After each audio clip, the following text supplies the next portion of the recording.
Hi everyone, and welcome to Lavender Cottage, or welcome back if you're coming back, and thank you for returning, and welcome back to Australia to Pia.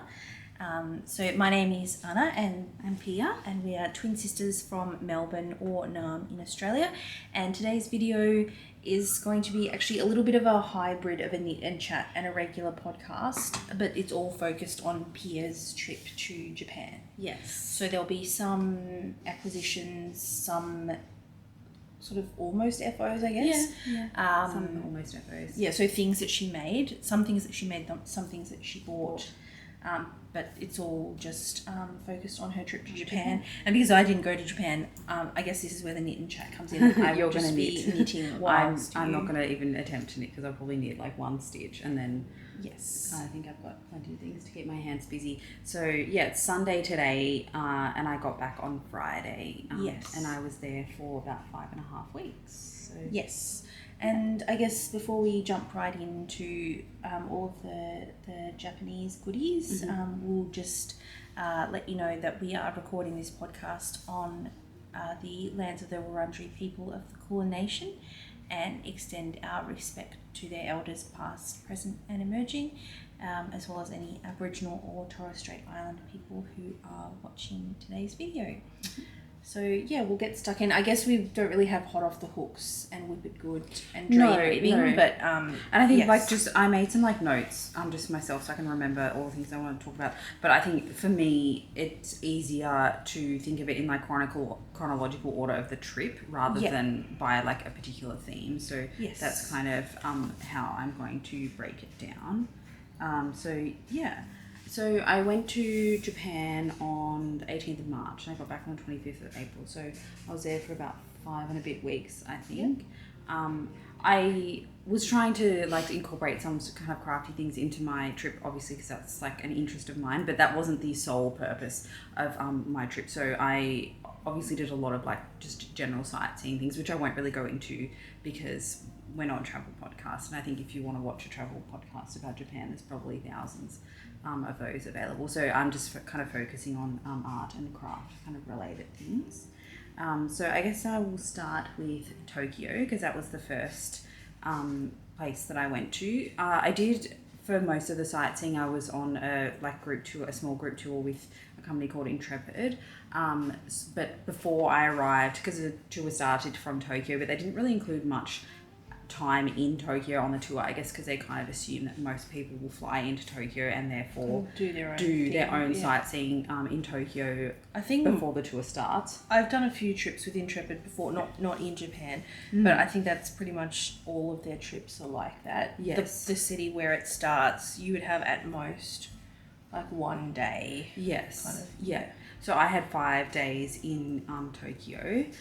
So the sort of crafty related things I did there, I went to Nopori Fabric Town, which is a kind of a suburb of Tokyo that has a lot of fabric and craft supply shops. And I also did a sari weaving workshop in Tokyo, and then a couple of other things as well. So we might as well get into the show and tell. Yeah. And so Nopori Fabric Town, it's a sort of a textile district. Is it actually all just one street, or are there... There are some shops that are on side streets, and not every shop on the fabric street is actually a fabric shop as well. There were obviously little convenience stores and other just random stores. Yeah. If you are planning a visit to Nopori Fabric Town, I would highly recommend if you just Google Nopori Fabric Town, or maybe we can even include the link in the description, because the sort of district has a website that has a map and a list of all the stores. With some of the stores have a good description of what kind of products they sell. Some of the descriptions I think is maybe a funny translation that it will be our goal is to bring you joy or something that doesn't really tell you what they actually sell.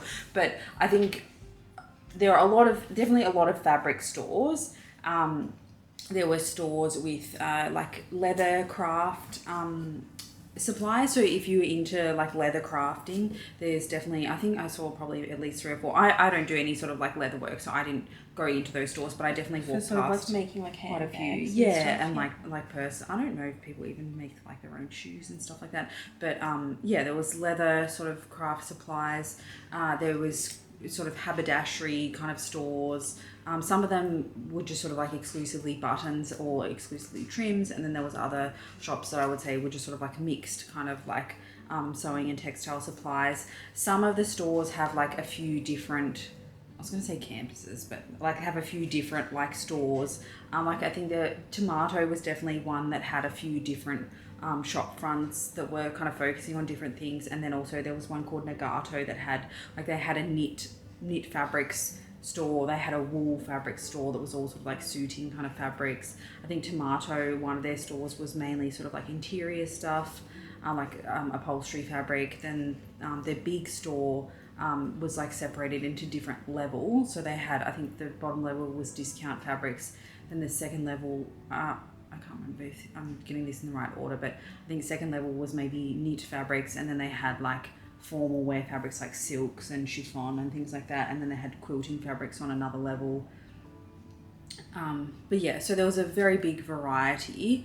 I think it, like, I found it a bit overwhelming when I first got there, and I think there's over 70 shops, but it's probably not super practical to look in every single shop unless you had a couple of days to spend there. But I would say that my observation from going to quite a few different stores is I think some of them definitely do like order from the same suppliers or wholesalers, that you'll see repetition of, I've already seen that fabric in another store, kind of thing. So I think if you are going there, don't like put pressure on yourself that you have to look in absolutely every single store, because it's probably not really possible, and I think it's probably not really necessary as well, unless you were looking for something very, very, very specific that you know, and you couldn't find it, so you're going to look in every single store until you found that one particular thing. But yeah, and I would say a lot of the fabrics that I saw for sale seem to actually be made in Japan as well. Yeah, that was one thing I guess that I wasn't aware of before I arrived there, but I guess Japan obviously does have like quite a thriving kind of manufacturing industry, because fabrics, but also just like souvenirs in general. Like a lot of things were, and you'd walk past, you know, souvenir shops that would have displayed on their window like only Japanese products, or all our products are made in Japan kind of thing. That I guess that was a bit different than, I suppose, maybe a lot of places when you see like souvenir stores that you kind of expect that most of their products are probably made in China, but a lot of the in Japan, they're actually made in Japan. And in Napori Fabric Town, would you say it's really mainly for sewists, or were there other craft, like were there yarn shops or like other craft or paper crafts? Not any. I didn't really see that much in the way of paper craft, and yeah, yarn. I wasn't like actively embroidery, looking out for it. that type Embroidery, of thing? there were like a few places selling, particularly that sashiko style of embroidery that you can buy like kits and stencils and stuff. Kits for that. And yarn, I think one of the Tomato shops did have like a small yarn section and things like crochet hooks and knitting needles. Yeah. But I didn't really see any big stores that were just like selling yarn. Okay. Yeah.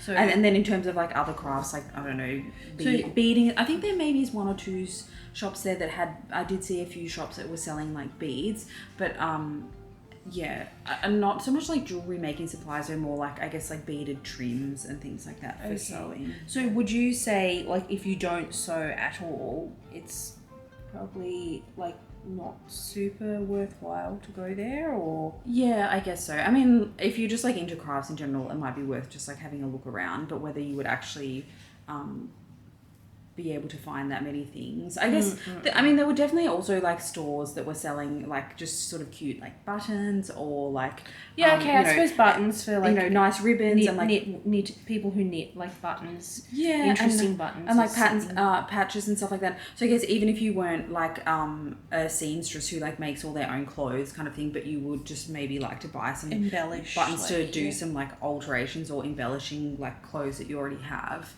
I think that would definitely be something fun that you could do as well. So I guess I should kind of show some of the things that I bought.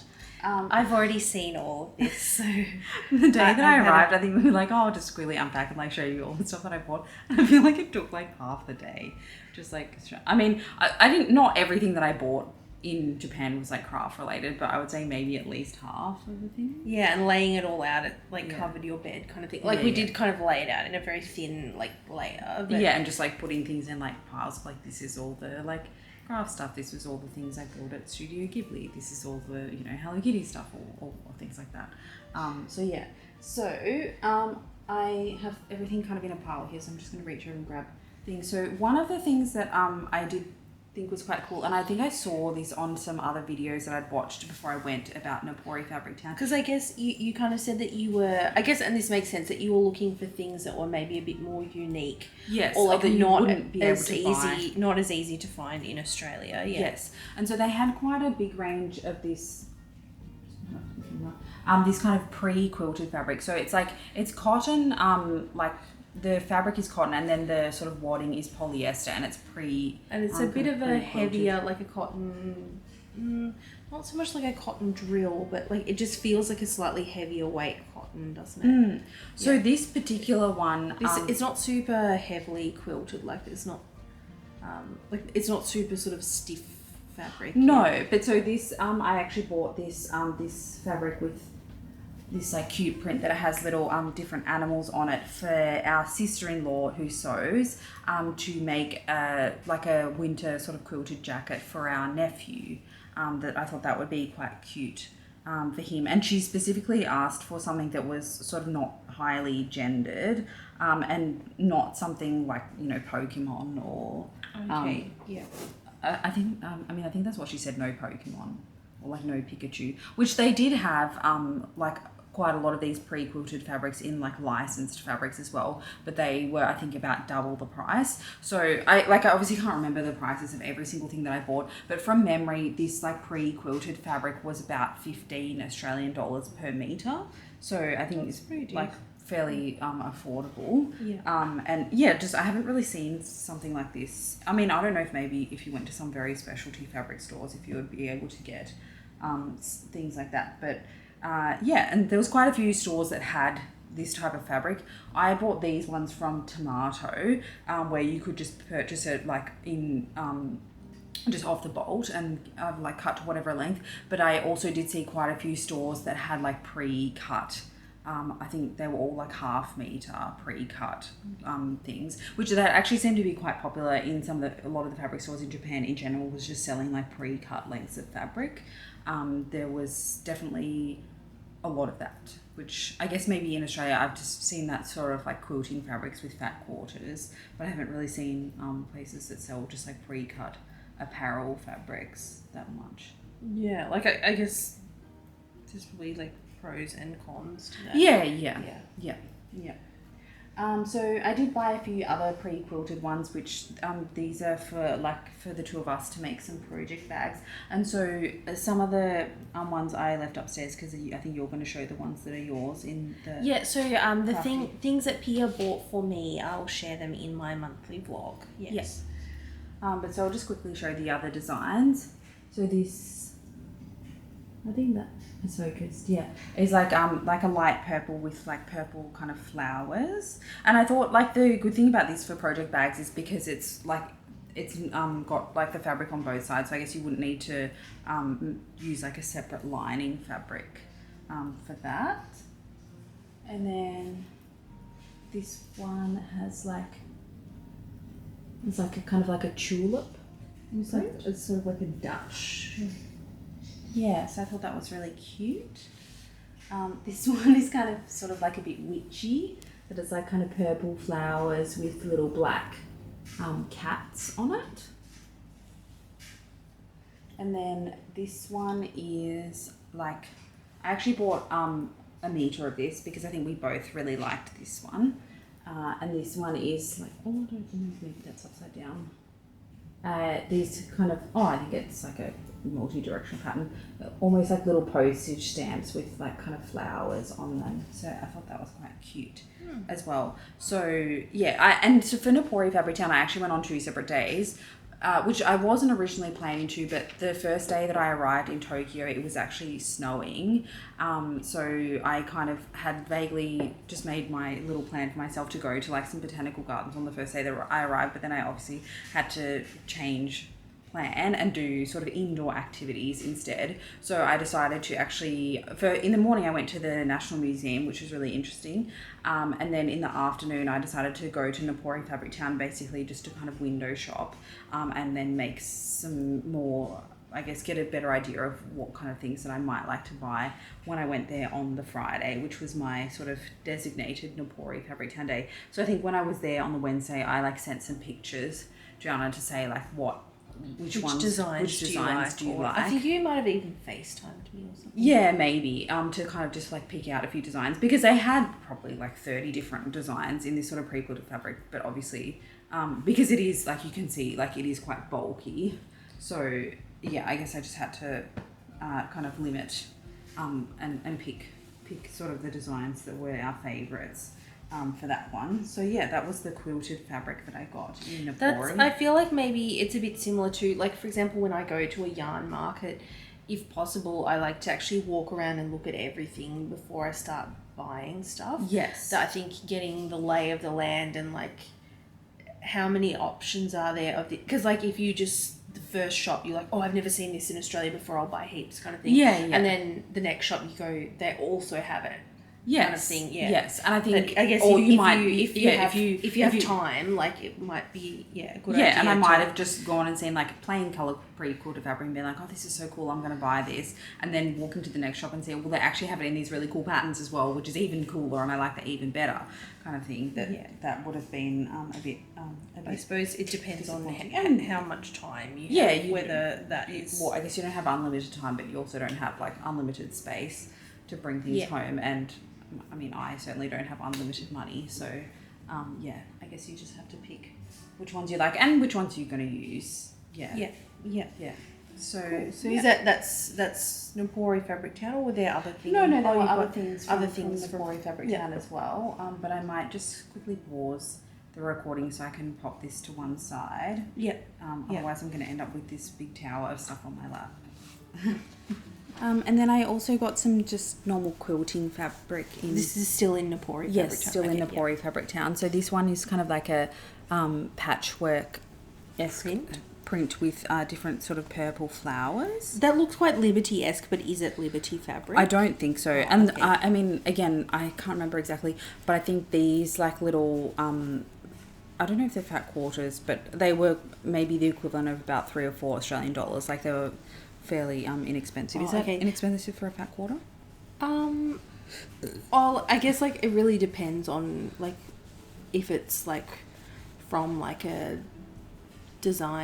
fabric house, like I don't know, Tula Pink or whatever, then I think they'd be about $7 or $8. But if they were just like blender fabrics from Spotlight, then $3 or $4. Okay. Probably, and these ones, like the actual fabric itself is not that wide, so this might be for making sort of like a notions pouch or something.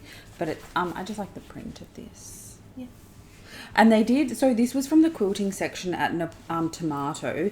They did have like all these pre-cut things, and then some of these fabrics you could also just buy like by the meter, like continuous yardage. Yes, kind of thing. But I feel like maybe this particular one, because I really like this design, and I looked like for like 15 minutes. That might have just been all that they had. Yeah, left, I think it probably was just all that they had left of that they had made into these pre-cut lengths, because I just could not find this one to buy, like just by the meter. So I actually, like, speaking of Liberty fabrics, I think I was watching a vlog of someone who went to Japan, but I don't know if they bought them in Napori Fabric Town or not. But you know how like Liberty makes some like Japan specific fabrics, but I think a lot of them are like Liberty prints, but then they have little Hello Kitties as like cute. Little sort of like Easter, like you kind of have to look quite hard to see, because like the prints are like fairly busy, but I think some of those Japanese Liberty prints, like you actually can't buy them outside of Japan. Yes. I think you can probably get them on like Etsy and stuff, but from sellers it would based be from a reseller, in Japan. But I'm not too sure if they are from somewhere in Napori Fabric Town or if it's somewhere else. And I imagine they're probably from like. I mean, that could also be for some of the like licensing, dealer. Also from like Sanrio or like. As well, because I know like a lot of the like because I did go to like the Sanrio store in Tokyo. a lot of the products there like had on the like packaging like for sale in Japan only, that they seem to, like and same with Studio Ghibli, yeah. like maybe some licensed things if it's quite common there that they have certain like designs, Japan exclusive, yeah. And that they'll have. Well, like, I imagine with, I don't know, we've never been to like Disneyland or whatever, but I imagine there is some like Disney merchandise that you can only buy at Disneyland, Yeah. yeah. And then, like, I know definitely, I didn't see signs at the San Diego store, but definitely at the Studio Ghibli store, they had signs up saying that there was a limit of like 3 of the same item per customer, I guess, to prevent people from buying things to resell. in like a commercial quantity. Yeah. But so yeah, that was some quilting fabric. They also had a lot of this sort of laminated kind of cotton fabric that I thought would be quite handy for making sort of like a shopping bag or something, just because it's quite sturdy. So I got this strawberry print one. Because I guess it's like anything sort of like fruit or like food or whatever seems to me like a good kind of theme for like a grocery shopping or like a market shopping bag. So yeah, I got some of that. And that could be a cool thing to buy as well, to make like a tablecloth as well. Yes, like yeah, if yeah. you wanted I guess to make like a that's actually true. Picnic tablecloth or something. Yeah, that would be fairly easy to clean. I suppose, especially if you had like kids and stuff, because it's kind of got that sort of like waterproof. Or like an apron, like a kitchen coating on it. Yeah, that's true. If you've got enough left over, you could make an apron. Yeah, I mean, I guess I could see like do I want to make an apron or do I want to make a shopping bag? I think I definitely would have enough for an apron, because I think I got a meter of this, I'm pretty sure. Yeah. And actually, that's one thing I would say about tomato in the Bori town. I don't know if it's just dependent on the person who cuts your fabric, but I think all the cuts that they did for the by the meter fabric that I got was quite generous. Like, I think we measured some of those pre-quilted fabrics that I'd requested half a meter, and it was 65 centimeters or something. Yeah. So, but I guess like 30% more than... Yes, yeah. Which, I mean, that's kind of cool, but then also, I guess, like, if you are using it for a specific project and you don't need extra, then maybe you don't want extra, because then you've just got to deal with the leftovers. But. And I guess, like, that's the type of fabric that, like, I mean, a little scrap of cotton, you could put that in, like a crumb quilting or, like, paper piecing or whatever. But this stuff, you can't really, whether you could actually, like, do anything. Make maybe, like, a wallet or something, I don't know. Or, like, a little makeup bag or something. Yeah, like a makeup bag. I guess, because that's something that maybe would be useful to be a bit like water repellent. And then, the last thing I got, I'll show the last thing I got at Tomato. I also got quite a bit of this cotton, which is like, it's kind of like a seersucker texture with, I think these are like hydrangeas print. And this was from the discount section, which I think is because I noticed there's like one kind of like strip, but it's quite close to the selvage, that doesn't have the like texture. So I guess that was being sold as kind of like a like faulty kind of fabric. But from memory, I think this was only about $3 a meter Australian, so it was very cheap. Like, I don't think you would be able to get something like that here for that kind of amount. So I was wanting to maybe try and make like a summer dress or like a skirt or something out of that. But I got 3 meters of it, so I've definitely got plenty of it to make something for next summer. Sorry, there's still more fabric to go. Oh, these things are cool. Yeah. So then I got these 2, I actually got 2 of the same, and that was the only 2 that they had left. These like quilting panels, which is called Jungle Menagerie by Melanie Miquez for Michael Miller Fabrics, which I think is actually a US brand, so it's not particularly Japanese, but I just thought they were very cute. I don't know if you can see all of that. Can you see? But it's like an alphabet with different animals.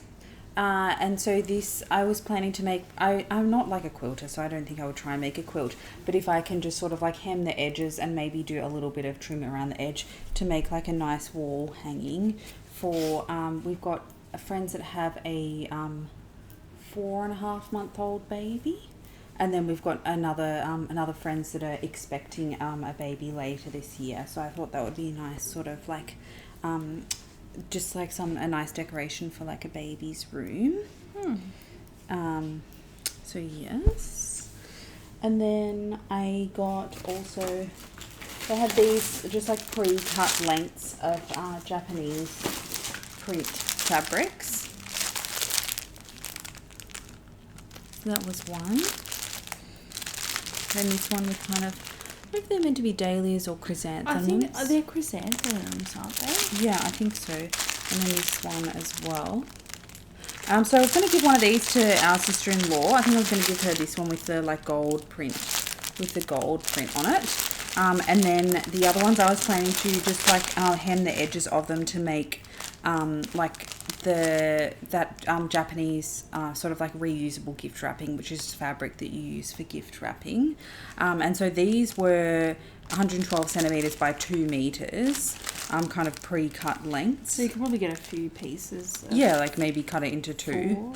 Two or four, yeah. Yeah, like a meter by a meter. I guess that would be enough to wrap like a book or something of a decent size. And they were 1,200 yen each, which is probably about 12. I mean, the currency, I suppose, goes up and down, but about $12 for like a two. So I guess they're maybe about $6 a meter. And they were just they had a lot of pre-cut lengths and like a lot of different designs. So yeah, that's probably the most like sort of Japanese kind of like looking print things that I got. But there was definitely a lot of different variety of different prints. Particularly at Tomato. Like I think if you're going to Napori Fabric Channel, I would suggest maybe just start at Tomato because it's probably the biggest store there. And then if there's other things that you're kind of still looking for, then you can kind of keep looking in other stores. And then I did get at a shop called On Travelling. They had lots of different like trims and also patches. So I got some of these like nice ribbons. So, and then this is sort of like a woven one, and these ones have kind of like a flower. I think it's focused. Yeah. Flower design. This one has like cherries design. This one has kind of unraveled a bit, but this one was like flowers as well. And then I got like a thicker one that also has sort of like embroidered flowers. And I thought that would be good for like when you make project bags. Can I just hold up this project bag, I guess? For like the drawstring thing, to use like a nice ribbon for that, or for like the handle perhaps, that something like this kind of thicker woven one would be could make a good sort of like handle for a bag. So nice. That was that. Then what else? Also from this On Travelling store, they had a lot of like embroidered patches as well. So I'm just looking through a little bag of goodies. Oh yeah, here it is. So I did get for my nephew and brother and sister-in-law some like initial patches, because I think they sometimes like to wear sort of like matching clothes with him. So I guess if they wanted to add to like say like a hat or like a t-shirt or whatever, just some sort of like monogrammed things. So I just got A, M and M because that's their first initials in this sort of like folk art kind of design.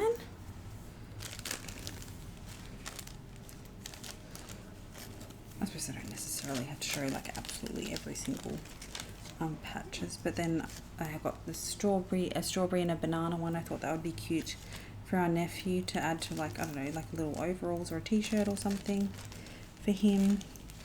I did get, I don't know if we've said his name before, and I'm not too sure if his parents want his name to be public knowledge, so I won't show all of them, but I just got these like letter patches which are kind of like outer space themed in the letters of his first name, to I thought like maybe when he's starting kinder or whatever, to add to like his little school bag or a book bag or something like that. He quite likes Thomas the Tank Engine, which is actually quite popular in Japan, so I got this little Thomas the Tank Engine embroidered patch for him as well. And then I also got from this On Travelling store, I also got some embroidered patches for me as well. Some of these are not from there though, so I'll just try and figure out which ones, if I can remember. I think these ones, and these ones were from there. So I got some different colours of like butterflies. I thought this would be cute to embellish, maybe like, say like a denim jacket or like a bag or something with different coloured butterflies. And then they also had a different style of, sorry, I do go a bit crazy, but I mean, that's kind of the whole point of this podcast. A different style of like butterflies. And I also got some little flowers to go with the butterflies. How many flowers are in that packet? I think there's 10. Oh, okay, because I asked Pia. This is not a criticism of her for being ungenerous, because she definitely has given me a lot of stuff. But I was like, could I have one of these flowers? And she was like, maybe. Yeah, I mean, I suppose with all these kinds of things, it's hard, like if you don't have a specific project in mind, that I just kind of want to maybe lay it out. Or I suppose like with the patches, you could even just like pin it on to like whatever you wanted to sew them onto to get an idea of what it's going to look like before you actually commit to like, that's true, adding them on. So yeah, I think that was it for on traveling. These other ones were from a different shop, which I can't actually remember the name of. But was it still in Napori Fabric Yeah, Town? yeah, it was still in Napori Fabric Then Town. I think, So yeah, you can still share them. Yeah, I got this one that just says like good vibes. I thought that was kind of cute. And this other shop, were they also just sort of like trims and embellishments? No, I would say they were just kind of like mixed haberdashery kind of thing. Okay. I got this one that says enjoy every moment. That's nice. This one that says go outside with the sun. This one that just says hiking, but then it has like kind of some trees and like a little compass. This one that says never give up. This one that says just peachy and has a peach. Well, that's very cute. And then I just got some like butterfly ones. I don't know where that other butterfly one went. Oh, here it is. I quite like a bigger butterfly, yeah. Then just some like leaves, which I guess would just be to go with like flowers or something else if I was doing sort of like a design. This one I thought was hilarious. It says Dolly for president, which I think she would make a better president than the current one. But yeah, and so in terms of like price, like some of these have price stickers on them. So like the conversion for Japanese yen to Australian dollar, like in my head, I was using like 100 yen to 1 Australian dollar just because that's like fairly easy to do the maths in your head. I think at the moment it's maybe about 90 yen to $1, but like these were like 100 yen like per thing, so about $1. This butterfly one was 88 yen. This bigger butterfly one was 165 yen, so probably about $2. Just in terms of pricing. So like between, would you say like $1 to $3? Yeah. Well, for these like per unit is kind of like what you would. Which I think is probably a lot more affordable than what you could get things like that here for. Yeah, I think I must say I haven't really looked super hard at Spotlight and things, but maybe like $5 or $6. Yeah, but like this, I honestly can't remember where I bought this patch from, but this, for example, is like a Hello Kitty one, and this one was like $4.68, so probably about $5 Australian dollars for this, which I mean that kind of makes sense that like a licensed character is going to be a bit more expensive than something that's not a licensed product. Yep. So then we're kind of almost finished with Napori Fabric Town, but there's still a few more things. I did get this was from Tomato I think they had a fabric that was like a fabric store that was like their kind of like premium dress fabrics, but then they also had other haberdashery things like embroidery kits and a small selection of yarn. So I got this yarn, which is from Papi Yarn, which is a Japanese brand, and the name of the yarn is Ricordo. So I'll just kind of hold them up. So I just got kind of like the jewel tone ones. So this like dark blue, this kind of like aqua one, this purpley pinky one, and then a lighter purple. And I was actually planning to use this probably for like a sari weaving project. I'm just going to translate what the fibre because like the composition texture of it is a bit probably not suitable for for garment knitting, probably not. And it's very like it would be like a lace weight. I'm just using probably. Google Translate to translate what the fibre composition is. Let's see if it will translate. Yeah, so it's rayon, cotton, acrylic, linen, and something called rummy, which I don't know what that is. Like, I think that's probably just like a mistranslation. But yeah, so it's like 40% rayon, 25% acrylic, 25% cotton, 6% linen. So it's a bit of a weird like mix.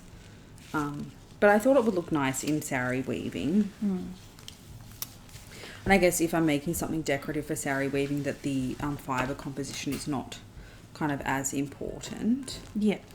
And so this was, I suppose, a bit more expensive. That this was probably the equivalent of maybe about 15 Australian dollars per ball. And sorry, the balls got a bit squashed just when I was like packing things in my suitcase. I obviously was like majorly running out of room. Yeah, just kind of like shove them where they fit. I guess you could put something like this inside like shoes and things too.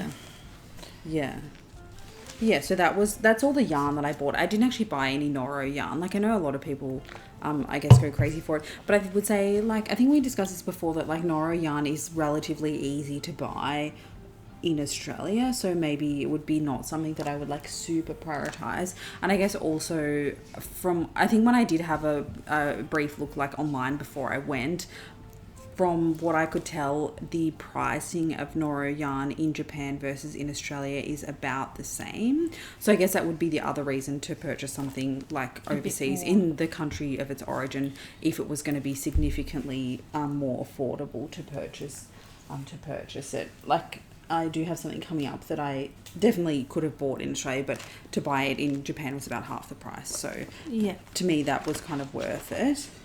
So do you want to just reset everything that's on your lap? Like, it just looks a bit precarious. Yeah, okay. I will quickly just pop some things. reorganize. And I'm about to run out of yarn, so I need to grab a different project to work on.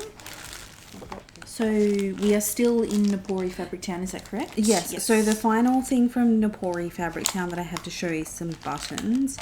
So there were a few shops that had like selections of sort of cute kind of buttons. And not just cute ones, like just a lot of different buttons. So I guess like I was kind of like looking for cute ones, but if you were looking for... Were they mostly plastic, or did they also have like wooden and ceramic buttons as well? Or? I didn't really pay attention to that, I'm sorry. Oh, okay. I think they probably did. Like, because a lot of these shops just had like hundreds of different types of buttons.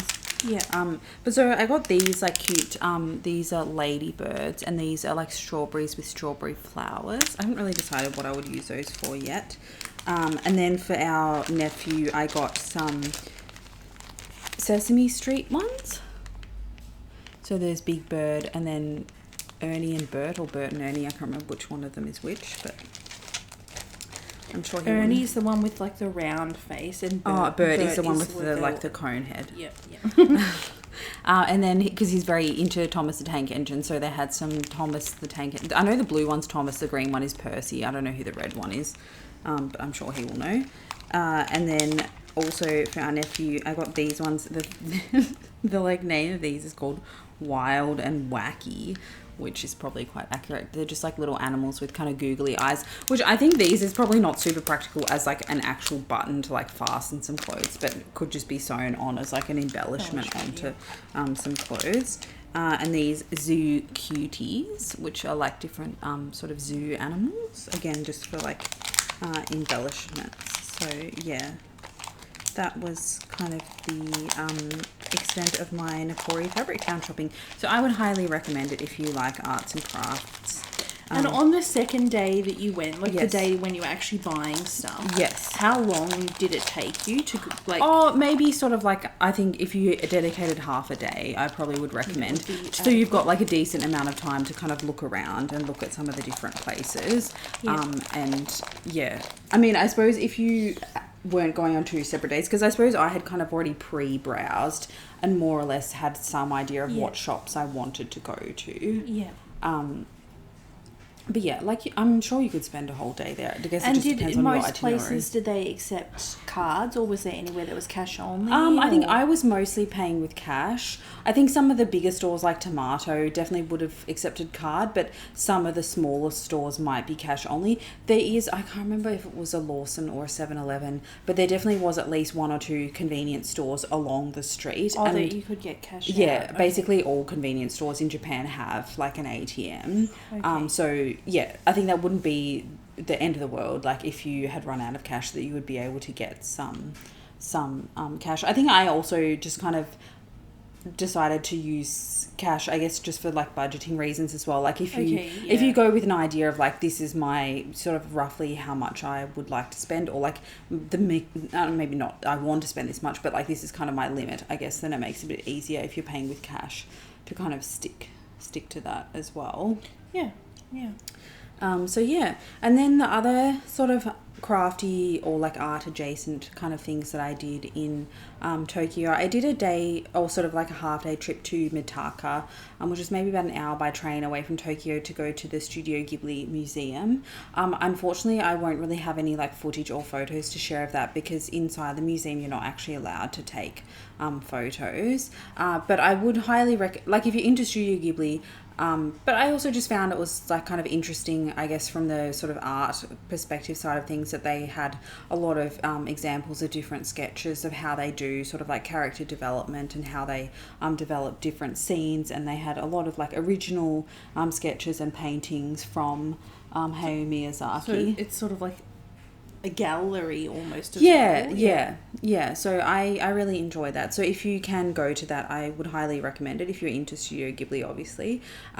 If you are interested in that, the tickets go on sale like a month ahead of time on the 10th of the month. So like the tickets, it's the end of April now, so like on the 10th of May, the tickets for June will go on sale. So you kind of have to be a little bit prepared in advance. And you to buy said tickets that was the one that the tickets sell out like they sell in out a few minutes. Yeah, Thing. they sell out quite quickly. So I guess it also depends a bit on your itinerary. I think I was kind of lucky that because I had 5 days in Tokyo, that I had a fairly big sort of window of opportunity to get a ticket.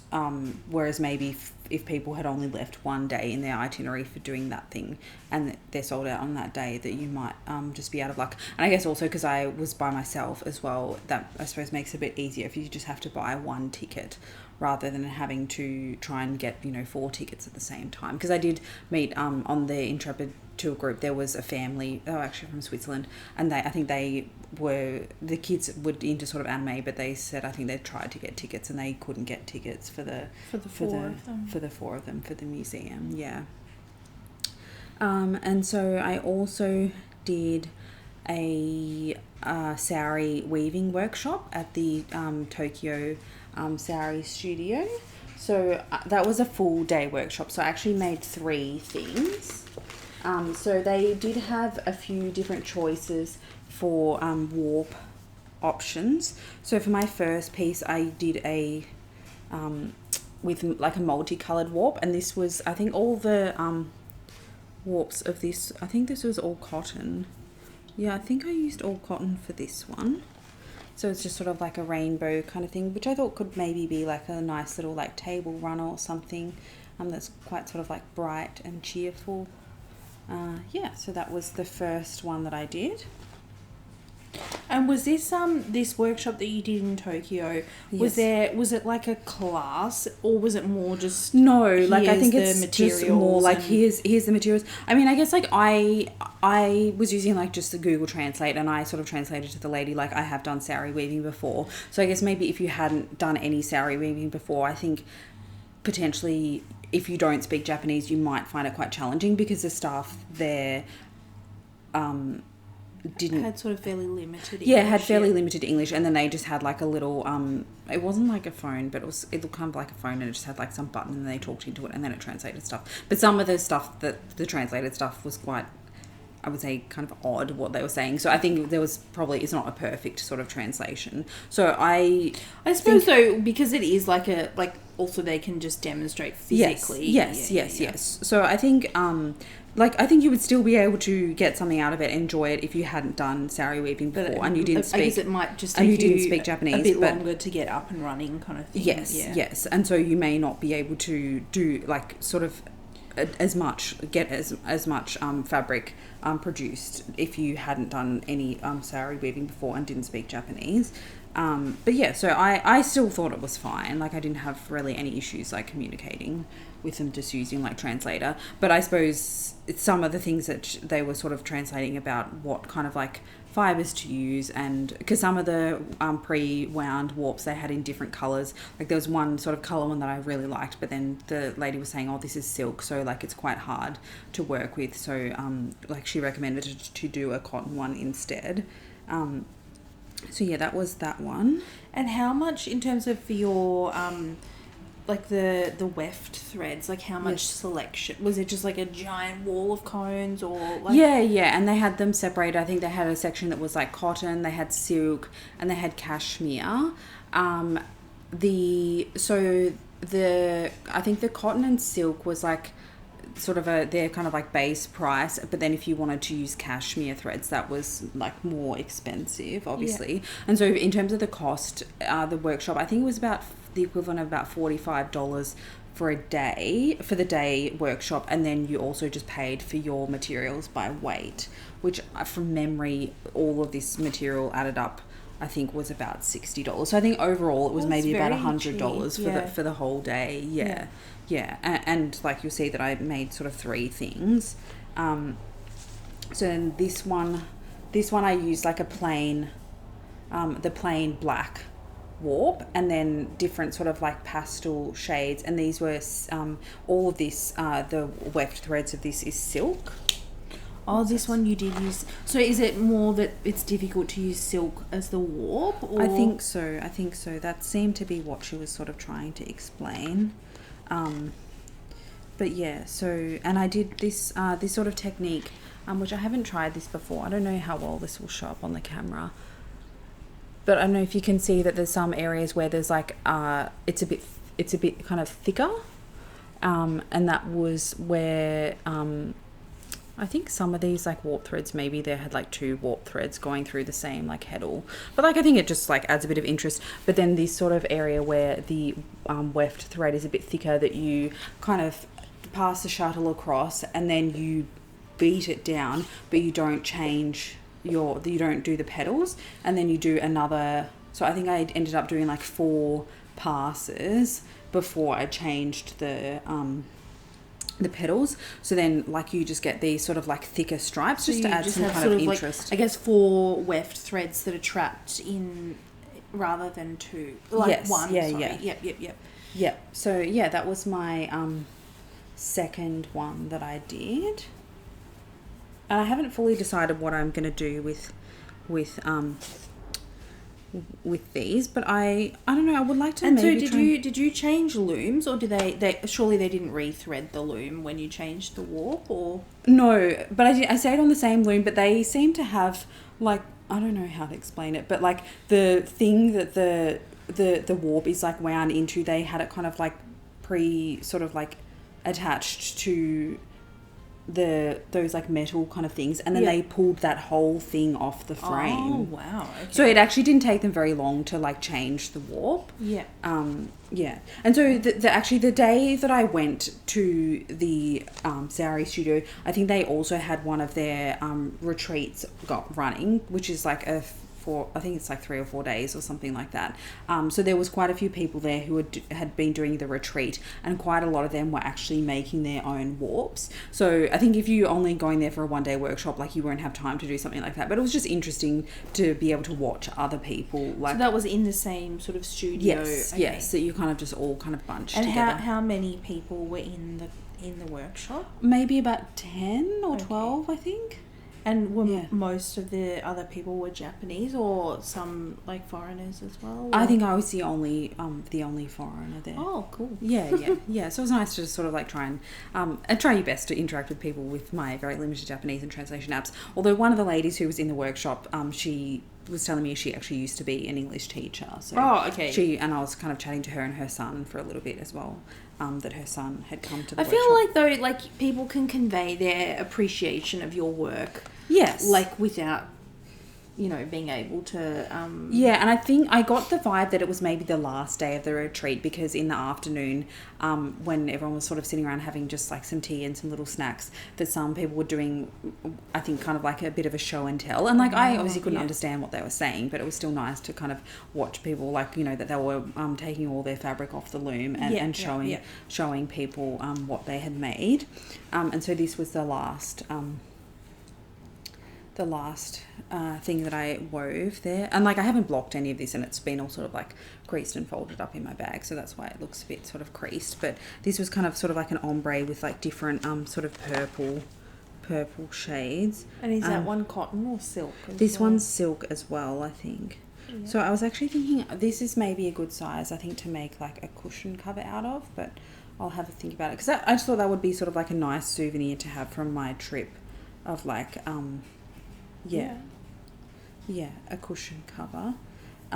So yeah, that was the sari weaving workshop. So if you are going to be in Tokyo, and they also have a location in Osaka, you do need to book online. So you can just like email them. I also thought that when you book online that it's like locked in, but then they actually emailed me and said that there was like some glitch in their booking system. So then I just sort of emailed them back and forth to figure out a date. So yeah, that's something I guess it would recommend to kind of organise a bit in advance. The one in Osaka that I'll talk about a little bit later, I booked that one at the last minute, and that was a bit easier to book at the last minute. But the one in Tokyo, that's like a full day, that you do need to book that ahead of time. Is that because they also run the retreats and stuff? I think so. So I guess maybe it depends like how many spaces are available. Yeah. So then what else did I have on my list for Tokyo? The other sort of two little things that I was going to mention is, so in Tokyo, there's obviously, it's just like a big city, so there's definitely a lot of like craft and like art supply stores. So I did just kind of do a bit of Googling and like looking on YouTube about good places to buy like just general art supplies. So there was one that came up called Itoya, which is in like the Ginza area of Tokyo, which is just like a big sort of shopping area. So if you're planning a trip to Tokyo, like you'll probably find yourself in that area anyway, just for general kind of shopping. But so that was a 12-story like stationery and art supply store that was quite cool. So the thing that I bought, I would just like spend all of my money. Yeah, exactly. I was a bit sort of like I don't know, like a kid in a candy store kind of thing. So the thing that I bought there was these Copic alcohol ink markers. And so I bought a set, and then the set that I bought I thought was maybe a bit lacking in pink and purples, because I'll be planning to use these for like card making projects, for colouring in like flowers and things like that from stamping. So these, I think I did some sort of like rough calculations while I was there. I think they were probably about half the price of what they would have been to buy them in Australia, because this is a Japanese brand. It's a Japanese brand. And then also in Japan, it's not every store doesn't have this, but a lot of stores, if you spend more than 5,500 yen and you show your passport, they will take off the like consumption tax or sales tax, GST. Like it's just like a 10% tax. So that can make it a little bit cheaper as well, because you're buying it tax free. If you do that though, it has to be things that you are not planning to use whilst you're in Japan. So you have to. So do they put it in like sealed packaging or something that you can... Some stores did put it in like a tamper-proof bag, and I did ask a friend who's been to Japan a lot of times, like, does anyone actually check, like, when you're going through the airport, do they check? Because I guess if you have opened the bag, then do they like make you pay the tax? Yes, apparently. Okay. Because it's not like, because I think in Australia how some of that works is like you pay the full price, and then at the airport there's like some counter, which I think there is also in Japan, like if you are buying from shops that are not like tax free, that you can collect like, and then you get your receipts, and then you can get the refund at the airport on your departure from the country. Yes, but I didn't bother with that, because I don't know, it's just too complicated to keep all the receipts and stuff like that. And I suppose if it's going to be a discount of $10, like really obviously if you were worthwhile? Buying like a camera or something, if you're buying like expensive electronics or whatever. But I think for this it was worth it, and that shop was like a tax-free shop. But you'll see like most shops in like big shopping areas will have like some sort of signage at the front that they are a tax-free shop. So yeah, if you plan to do that, make sure you bring your passport with you, because they have to see your passport. They won't accept like a photocopy, because they want to see like the entry date when you enter Japan, because I think you have to be eligible for that. I think you have to be in Japan for less than 90 days. Okay. But like if you're more or less living there for an extended period. Yeah. So like if your date of entry in your passport was like more than 3 months ago, they won't let you do the tax-free thing. And most shops that have tax-free, they will only have like 1 or 2 cash registers that are the tax-free ones, so you have to go to those specific ones. So yeah, but I mean, if you want to find more information about tax-free shopping in Japan, I'm sure someone else has made like a entire vlog just about that. So but yeah, that was kind of the reason, like, even though you can purchase these in Australia, I decided to buy them in Japan because it was significantly more affordable. And then well, and I guess that was like a planned purchase that like the other like thing that I like vaguely wanted to get, which I did go to another art supply store called Sakaido in Tokyo, and they did have their that jelly sort of like gouache paint, but like I haven't done any painting for ages, so I kind of was like, oh no, like probably hold off, like. And I think, again, that is something that you can purchase online or you can purchase in Australia. Like, it might just be a bit cheaper to buy it in Japan. But I kind of was like, no. And I think the sets of them are quite bulky as well. So I decided not to buy that whilst I was there. I think both me and Pia can be a bit kind of, like, chaotic about hobbies. And yes, But I think sometimes that we like, oh, I'll do this. Yeah. And you see like someone, you do also have a full-time job. And like, yes, yeah. And already like a lot of hobbies already. And I guess like, I mean, I'm sure everyone is like this, and it's actually designed to make you feel this way or whatever when you're watching like social media content of people like painting and doing various crafts and stuff like that, that they make it look so easy that you think I could do that. Like I should totally just like take up painting or something like that. Yeah. So yeah, no, I kind of use a bit of self-restraint there and decided not to do that. But if you do like other crafts other than sewing or knitting, like there definitely are like some good places that you can go in Japan to purchase supplies. So then the last kind of like arty kind of thing that I did in Tokyo was I went to Team Labs, which is like an immersive art experience type of thing. So they had like all these different rooms with different forms of like, art being projected onto the walls. There was one room where you were actually like wading through like a pool of water. So you obviously had to like take off your shoes and like roll up your pants and stuff. Oh, but it's not like waist high? No, it was sort of like about knee kind of depth. Okay. I don't know why I just envisaged you being like... No. And they like projected like fish like onto the surface of the water. Oh, that would be like very trippy. Yeah. Be like, oh. And so like, but I don't know how, they must have like sensors or whatever that they sense like movement or whatever, that the fish kind of like almost like swim around you. And there was ones where they had like all different like flowers being projected onto the walls.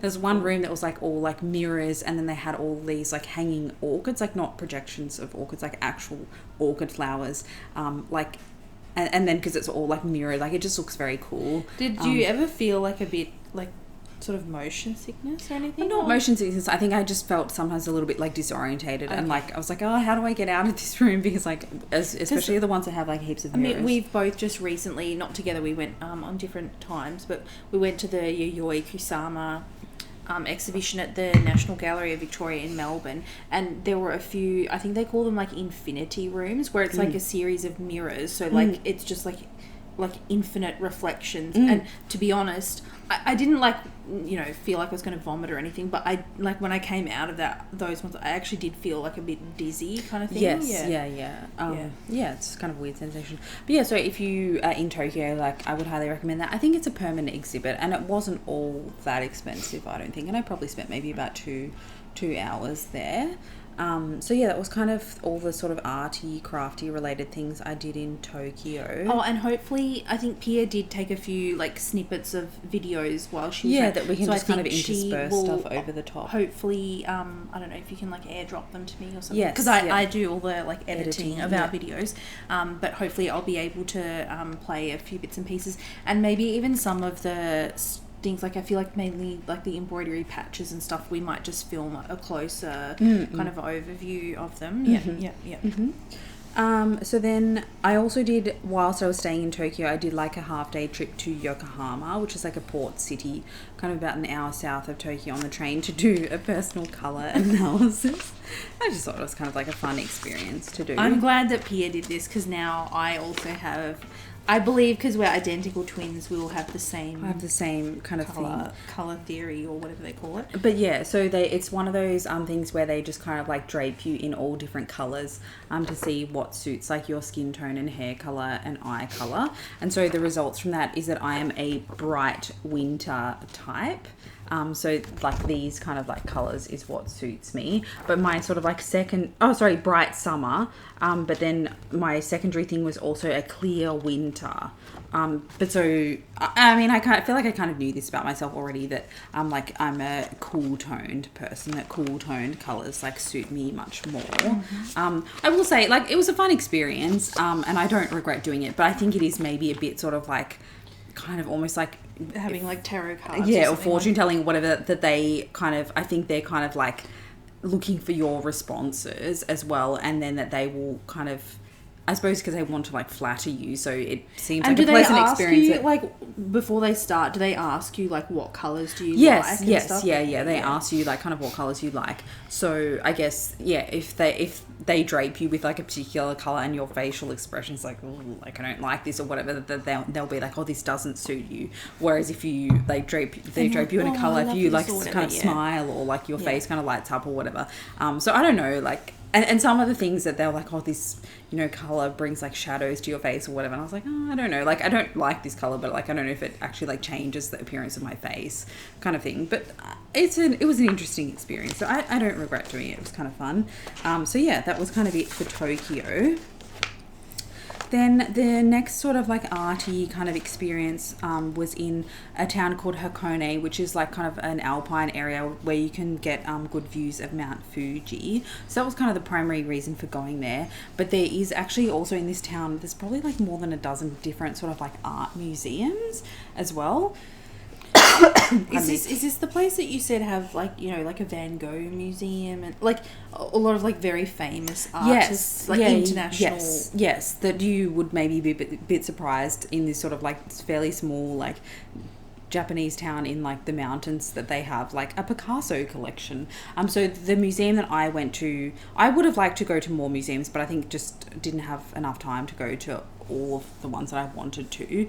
But I went to, there's like an open air sculpture park, which was quite nice because I suppose it was kind of like a combination of an art museum and a botanical garden, because they had quite nice gardens as well. So yeah, I definitely took some like videos and photos that we can like put over the top of that, and probably spent maybe about half a day there just kind of wandering around, I guess, because it is like open air, that it does take a bit more time to like walk between the different sculptures. They did also have like a small building that had like a Picasso exhibition like collection as well, so not sculpture, like paintings and a lot of pottery as well from Picasso. I didn't actually know that he did pottery. Yeah, no, and so I don't think I have any pictures of the Picasso bit, because I think that bit you were not allowed to take photos of. Oh, that's okay. Yeah. But yeah, so that was very interesting. I think my favourite thing there was one of the like sculptures they had was this like huge like stained glass tower. So like it was kind of like a cylinder, and like the walls were all stained glass, but then there was like a spiral staircase that you could actually walk up inside the tower, like all the way to the top, which I think that was like very cool. I think you really needed to go into the tower to get like the full sort of experience, to see like the light coming through like the stained sunlight. Yeah. And even like the day when I was there, it wasn't a particularly sunny day. Like I think if it was a very sunny day, it would have been like even more cool. But and I suppose would that be the type of thing that like depending on the time, like the angle of the sun will, maybe like different would depend what almost like being inside a kaleidoscope almost. So I really enjoyed that, and it was just like a bit of a surprise. Like I wasn't expecting that in like the mountains in Japan. And then I think the next kind of crafty sort of aspect of the trip was going to Hiroshima. So obviously going to Hiroshima, one of the sort of main activities or focus there was to visit the atomic bomb museum and go to the Memorial Peace Park. Yeah. And so one of the sort of crafty things that I did a lot of knitting on the trains, because we, caught a lot of trains in Japan. So I did a lot of knitting to just kind of pass the time. But on the train to Hiroshima, I spent the train journey doing some origami, which is the Japanese paper folding to fold origami cranes. So if you're not familiar with the story, there was a story of a little girl who I think she was about 2 when the atomic bomb was dropped on Hiroshima, and she survived. But when she was a couple of years later, she due to the radiation exposure, she developed leukemia. And she had heard like a sort of a story that if you folded 1,000 origami paper cranes, that you would be granted like a wish to come true. So she was trying to fold the 1,000 paper cranes to cure her leukemia, and she unfortunately passed away. But so her schoolmates, her classmates from her school, created these sort of like petitions to have like a children's memorial, and so in the Memorial Peace Park, in memory of her, but also just I guess expressing a wish for world peace, that people donate origami paper cranes.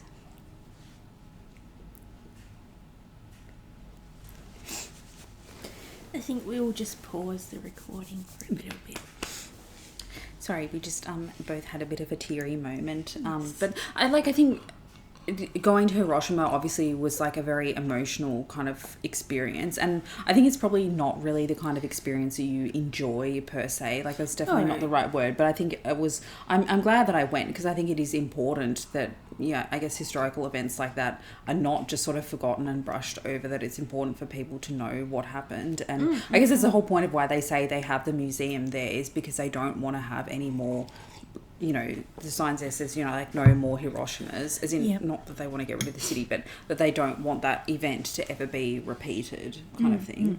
And so I also went to Nagasaki, and there's also an atomic bomb museum and like a memorial peace park at Nagasaki. So I made origami cranes for Nagasaki as well. I actually found it was in a city called Beppu, which I went to after Hiroshima but before Nagasaki. I just was like looking in, I think I just googled like stationery store Beppu to find a stationery shop to buy some more origami paper, because I'd kind of used up all of the paper folding cranes that I had.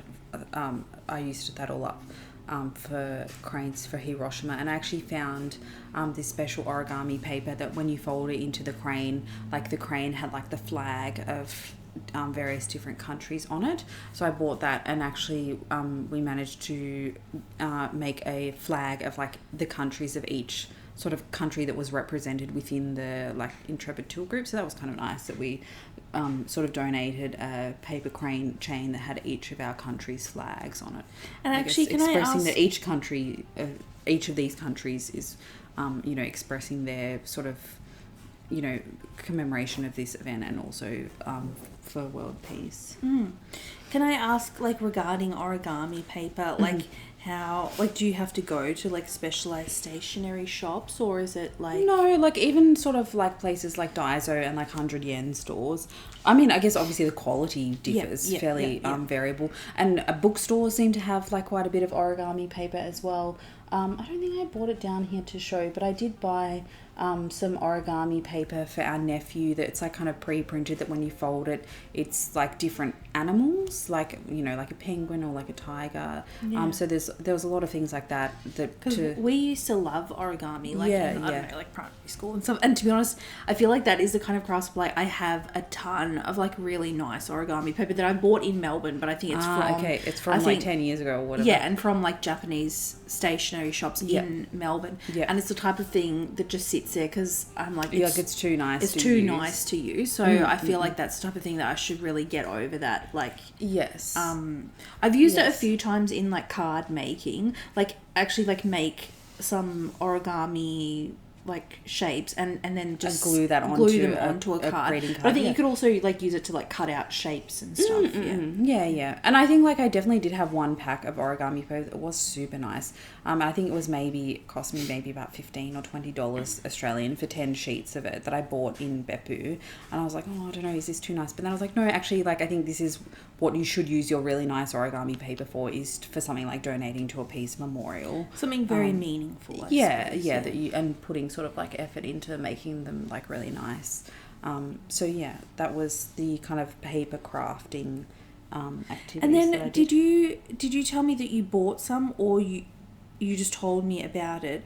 I guess like obviously they like eventually the paper cranes that have been donated, they recycle the paper. Yes, and they so make I bought more some paper. So I bought some postcards made out of that's made out from paper from like recycled origami cranes. Can you also buy like notepads and stuff? Or was I think they did have like notebooks and that kind of thing, because they probably, I mean, I assume they get like thousands of cranes donated every day, so they obviously can't keep all of them. In the museum, they did have preserved some of the cranes that like were actually original, folded by the little girl.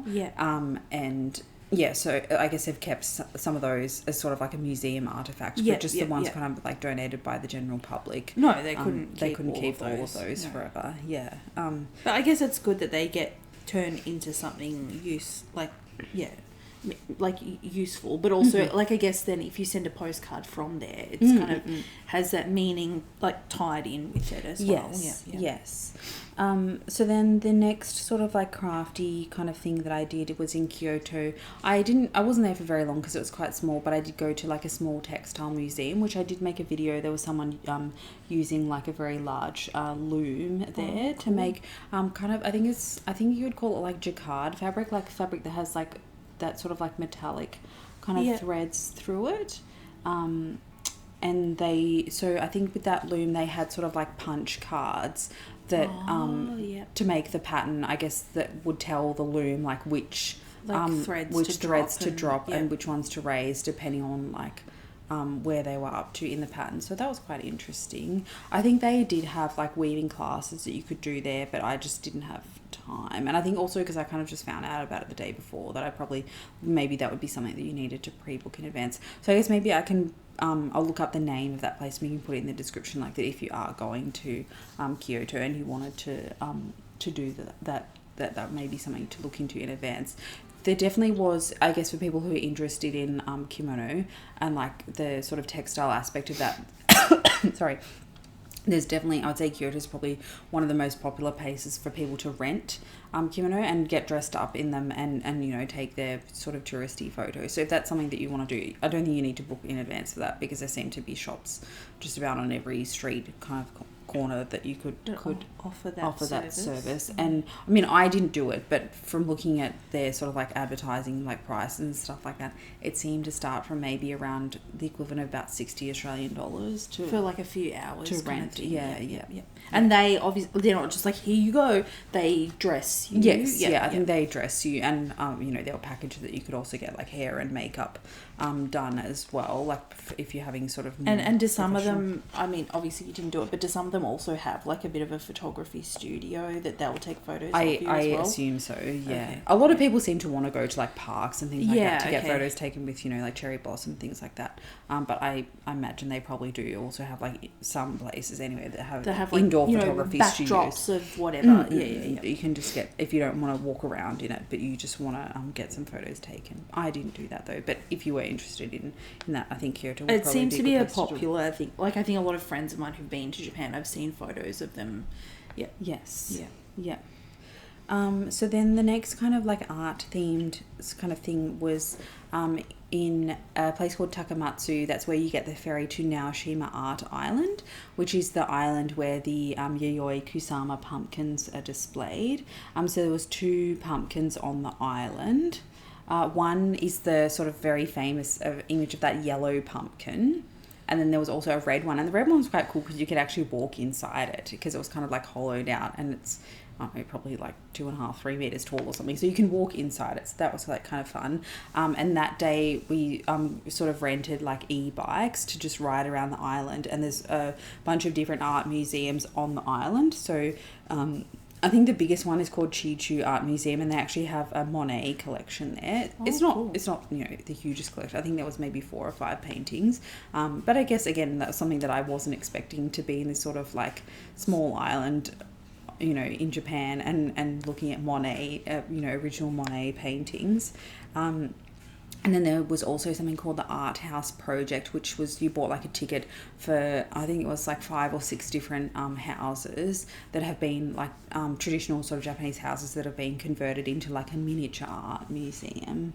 So yeah, that was actually one of my sort of like favorite days. I think just the combination of like cycling around this island. It was like the weather that day was like beautiful, like springtime. So like aside from cherry blossoms, I think it seems like Japan is just generally obsessed with like all flowers kind of thing. So like in spring, that there's just like so many like beautiful like tulips, daffodils, you know, pansies, all kinds of different, like, so it's very colourful I guess time to be in Japan. So yeah, I really enjoyed that day. So if you have the opportunity to visit that island, I would highly recommend it. And cycling is a really good way to get around there as well, because the island is not that big, and I guess there are buses as well if you are not confident with cycling, or if you don't know how to ride a bike, there are buses as well, but I guess then you're just a bit more limited by the bus, beholden to the bus timetable. Yeah, whereas if you're cycling, you can kind of just like go at your own pace and explore. And they I think the e-bikes like definitely helped, because it was quite hilly, so I think I would have been struggling quite. I'm not a very good cyclist. Like I was thinking probably when I was getting on the bike, I was like, oh gosh, I probably haven't ridden a bike in like 3 or 4 years probably, but thankfully that saying, it's like riding a bike, also applies to riding a bike. So yeah, I was fine. But yeah, if you are not able to ride a bike, or you just didn't feel confident, there are buses available. You are cycling on roads, but because it was like a fairly small island, like there wasn't very much traffic there, so I didn't have any sort of like issues with that in terms of cycling on the road. But yeah, so that was fun. The next stop in terms of like arty and crafty stuff was in a town called Beppu, which Beppu is kind of like an onsen town. That's kind of the main attraction for visiting Beppu, is to visit different onsens.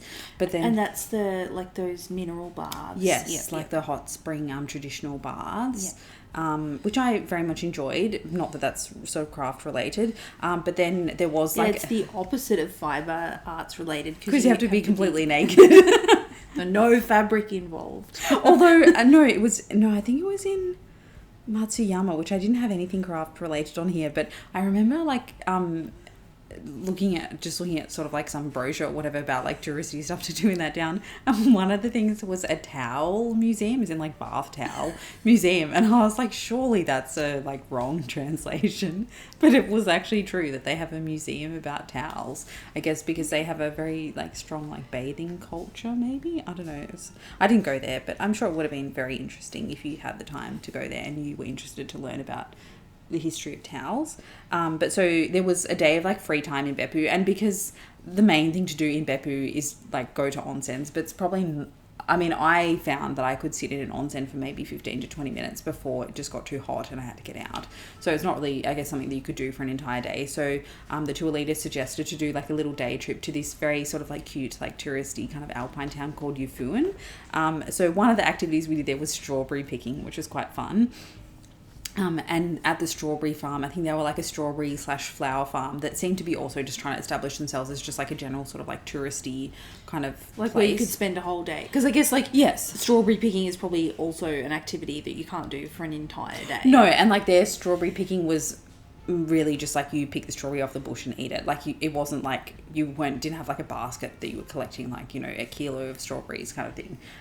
So they, at this place, they had accommodation there as well, but they were also running different sort of like craft classes. So one of their craft classes, because they were a flower farm, was making like pressed flower, like bookmarks and cards, which I think would have been a very nice activity to do. But because Australia has very strict like biosecurity laws, I kind of knew that it would be not worthwhile to do that, because anything made from like dried flowers, you would not be able to bring it back into the country. Like, it would or just like get if you could, customs. they like, I think some of that stuff. I think some stuff is just straight up prohibited, but some stuff you can bring it in, but they quarantine it, and they charge you for that. So they'll put it in like, you know, a freezer or whatever for 6 weeks, and it will cost you like $150 or whatever. Yeah, or if you have to get it sprayed with some kind of like pesticides or whatever to make sure it doesn't have any weird like bugs crawling in there or something. So yeah, I decided not to make it a very expensive bookmark. Yes, so I decided not to do the press flower thing, but they did actually have a weaving class there.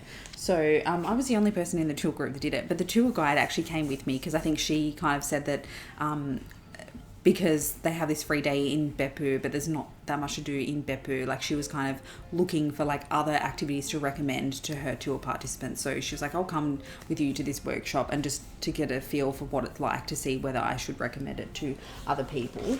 And so it went for about 2 hours, and they had sari looms as well. I think they were not like an official sari location, so sorry if anyone from Sari watches this and gets upset, but so I think this the fibre is sort of like, it feels quite stiff, so I think it's maybe like either wool or linen, but so I just made this sort of like dual tone kind of stripe thing, and that took me about 2 hours, and I think it was about 2,500 yen, so about 25 Australian dollars, for the cost of just like doing the class. So that was inclusive of like the class and also the materials. And did they have a bit more limited selection of materials? Yeah, I think they didn't have as big a range of like different yarns. So, but yeah, I thought that was like, you know, still like a fun thing to do. Yeah, I think just like that you wove it at a strawberry farm. Yeah. This is like the sort of the pinnacle of cottage core, like weaving at a strawberry farm. Yeah, exactly. So that town Yufuin was actually quite cute, and there were sort of some other little like handicraft kind of shops, and I mean just interspersed with like general souvenir shops as well, but I did do a little bit of footage in one shop that had sort of all different kinds of handmade pottery, and like I think just from looking at it, I guess because I do quite a bit of pottery, that I'm not like sort of an oracle that I can predict like this was definitely made, but like just looking at it, I was like, these are definitely all made by different artists, because there was like quite a variety of different techniques. Like there were some things that were definitely hand thrown, there were some things that I think were slip cast, but maybe the sort of like artisan aspect of it was more in like the decorating aspect of things. So yeah. So do you think it was like a collective kind of yes, thing? I think so, that maybe they have like work from different artists kind of like on commission. Yeah.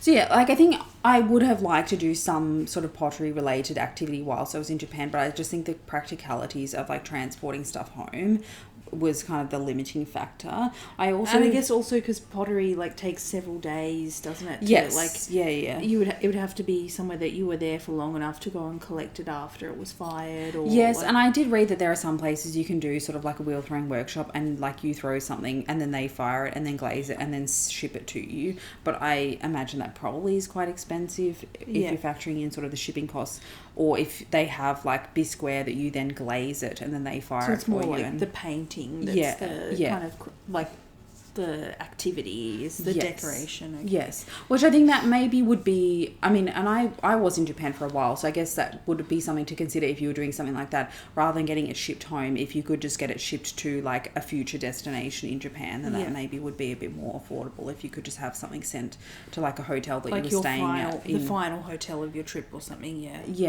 Yeah, so that I guess would maybe something I would think about if I went back. I did also have a look at purchasing some tissue transfer paper, which is like paper that has like designs of underglaze, like sort of screen printed onto the paper, and then you apply it to the pottery before it's been fired, and then use like a damp sponge to kind of transfer the design onto the pottery, so you can just get very sort of like intricate designs. And I think that is a technique that is quite commonly used in Japan. So I did find a website that sold them online, but I was just trying, I think I tried like 3 or 4 different cards, like my different sort of like debit MasterCard, my debit Visa card, my travel money card, like, and none of them would work. So I think their payment system obviously just didn't accept like international cards. So I wasn't able to, I would have liked to do that, but it's not the end of the world. Like that kind of stuff you can still buy in Australia online. It just would have been maybe a bit cheaper to purchase in Japan. But so yeah, maybe if I went back there, I would maybe make a bit more, try and be a bit more organised to find somewhere that you could go in person to purchase that kind of thing. But yeah, so I did end up buying at that store. I bought a mug to give to my mum, which I don't have right here, but I've got some footage from the store. Like I asked the store owner if it was okay to film, and she said yes. So I just did a quick little video of that. That town also, I mean, this would have been another sort of like crafty thing, but I didn't have time because I was only there for sort of like a day trip. There was a place that had like a perfume making workshop. Oh, cool. But I think that would have also been like kind of a fun little activity too. I mean, I just like doing things like that where you kind of like, you do an activity and then you like, the activity is like making a souvenir. So instead of just like buying a souvenir, that you've actually made it yourself. So I feel like it's kind of even more special than something you bought, because attached to the like tangible object of the souvenir is also like your memories of being there as well, which is kind of how I feel about the things that I knitted whilst I was in Japan. Like it wasn't a Japanese pattern, it wasn't Japanese yarn, like I took the supplies with me, but I feel like when I wear that top I will have the memory of like I made this on like sitting on the train on my trip to Japan. That's nice. So then the kind of last sort of places to mention would be Osaka and also Nara and Nagoya. So in Osaka, I was kind of like there just for a very sort of fleeting amount of time, but the sari workshop in Osaka, I think they have 2 locations in Osaka where you can do like the full day workshop there, like what I did in Tokyo, but then they also run, and I found it through this app called Klook, which I think is like a sort of traveling kind of like TripAdvisor, I guess, or like Viator, if anyone's ever booked stuff through that is kind of like almost like Uber Eats, but for like touristy activities, I guess. Is that specific to Japan, this Klook app? Or? No, I don't think so. I'd never heard of it, but yeah, I found on there that you could book a sari workshop, a 2-hour workshop in Osaka, and to book the workshop was $6 US, so I guess maybe about $10 Australian. That's nothing, Yeah. And so I think that workshop, because it was only 2 hours, they kind of had it sort of set up that you could actually basically finish like a whole scarf or table runner or like wall hanging in that time. So I guess it's designed for people who don't have a lot of time. An express workshop kind of thing. Yeah. So they had quite a few different warp options of like different like coloured warps. And again, they were sort of... And like you mean like multicoloured as well? Yes, multicoloured warps. And then they also just had... I mean, it's probably easier if you just... Like when you insert the video footage, they just had this sort of like shelf of like pre-wound bobbins. Like the bobbins were already wound, and most of them were already wound up with like 3 or 4 threads. So each bobbin itself had like different colours in it. And they had, like a tub of like 25 or whatever of all the same. So I guess if you wanted to do like all the same colour for your whole thing, like that there would be enough there that you could finish a project, or you had enough to do sort of like big, because I guess like when we've done the ones with Heather, like that winding up your bobbins does take a significant amount of time. Yeah. So I guess like, I mean, there's pros and cons. Like obviously if you wind it yourself, you get entirely like freedom of choice over the fibres. Yeah. But like I think that particular workshop in Osaka seemed to be more just geared towards making it as that people can finish a project in like a short amount of time. Yeah. And I think there was like a reasonable like range of the different bobbins. I think probably also that is maybe part of their strategy as well, of having like the bobbins wound up with like 3 or 4 different threads, that your actual like the thread that you're weaving with, because it's 4 threads wound together or whatever, is quite thick, so the fabric works up quite quickly as well. So this is the project that I did in Osaka. So it's using the warp. If you can see, the warp threads was kind of like teal and pink and a bit of purple as well. And then I kind of just chose for the weft threads some different combinations in basically like, I guess, jewel tones. Like I think I always like gravitate towards these kind of colours for weaving, and then just did sort of like big stripes for those. And I did do some of those more like chunky ones where you have like the maybe that one's a bit easier to see, where you have like 3 or 4 like weft threads before you change the pedal. So yeah, that was, and that took me, I think it probably took me about 1 hour and 45 minutes to weave this amount of cloth. So yeah, I would highly recommend that because everything is kind of all sort of like kind of set up. I think that would be very easy if you haven't done any sari weaving before. Would be very easy to do that as kind of like your first ever sari weaving experience. And end up with something that you can take away and use. I Yes. guess. Yeah. Yes. Yeah. So I think I said to book the workshop was about $6 US, so probably about $10 Australian. And then the materials, they just weigh the materials, and I think it was about the equivalent of maybe about 25 Australian dollars for the material. So all up about $35 to make like a hand woven scarf, which I think is very reasonable. Oh, and like I guess like 2 hours of just like an activity that went for 2 hours as well. So I thought that was like a very reasonable price. So I would highly recommend it. And I booked that like literally the day before. So I think you don't have to book that one super far in advance if you just want to do the 2 hour one. And from memory, I think they had time slots at 10:30, 1:30 and 4:30. So you could do like a morning, kind of middle of the day, or afternoon one. Yeah, and it was like, I mean, all these places, like I obviously didn't hire a car or anything like that, so they're all like easily kind of accessible by public transport. And then so my last stop in Japan before coming home, I stayed in Nara for 3 days. So I did do a final bit of craft shopping in Nara. I kind of was like looking for like a stationery store because I wanted to buy these like sort of like greeting cards that are kind of like laser cut with like different flowers and stuff like that. And I had seen heaps of them in like Tokyo and Osaka and like didn't buy them because I was like, oh no, like it'll be too hard to like keep them flat and they'll get all creased in my bag and stuff. And then I was kind of like, this is the end of my trip, so like now would be the time to buy this sort of thing because I don't have to like keep it preserved in like pristine condition for very long. Like it can just go in my day pack when I'm on the plane and it won't get squashed by everything.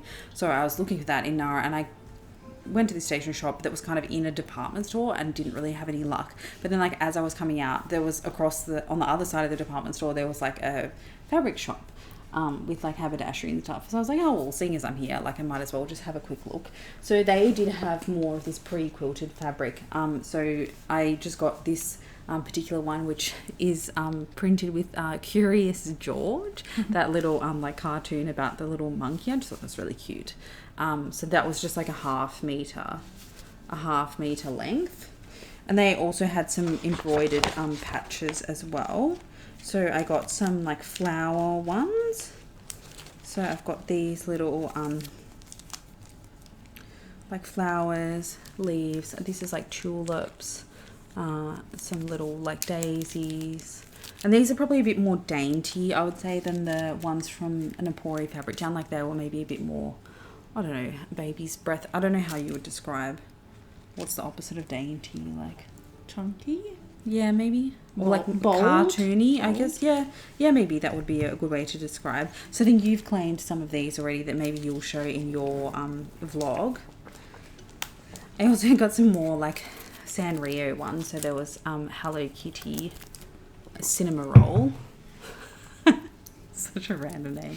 We were like, we should say as well, like Melody. in our like teenage years, we were obsessed with like all sort of Hello Kitty. I think it's probably a good thing that I never went to Japan when I was like 15 or whatever, because I probably just would have spent like an insane amount of money on like Hello Kitty themed stuff. Yeah. I think mostly Hello Kitty was our primary focus, but yeah, we were just obsessed with anything sort of like kawaii, cute kind of thing. Yeah. Yes. I feel like a legacy of like misspent like part-time job money on like stickers and pens and but it brought you joy. Yeah.